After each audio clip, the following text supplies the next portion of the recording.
গাজা উপত্যকা বর্তমানে বিশ্বের সবচেয়ে খাদ্য সংকটপূর্ণ ও ক্ষুধার্ত এলাকা হিসেবে চিহ্নিত হয়েছে বলে জানিয়েছে জাতিসংঘ।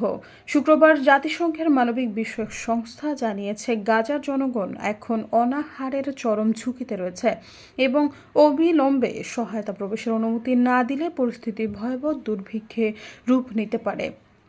ওসিএইচএ এর মুখপাত্র জেন্স লারকে বলেন, ইসরায়েল এখনও গাজায় মানবিক সহায়তা প্রবেশে বড় ধরনের বাধা সৃষ্টি করছে। সম্প্রতি অনুমোদিত ৯০০টি সাহায্যবাহী ট্রাকের মধ্যে মাত্র ৬০০টি গাজায় প্রবেশ করতে পেরেছে।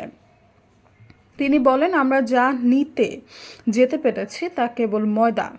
এটি রান্না না করলে খাওয়ার উপযোগী নয়। অথচ গাজায় শতভাগ জনগণ এখন দুর্ভিক্ষের ঝুঁকিতে রয়েছে। গত ২ সপ্তাহে গাজায় নতুন করে ২ লাখ মানুষ বাস্তুচ্যুত হয়েছে বলে জানান তিনি। সহায়তা প্রবেশের জটিলতা ও নিরাপত্তাজনিত বাধার কারণে পরিস্থিতি আরও জটিল হয়ে উঠেছে। সৈয়দা ফারিয়া, সমযোগ।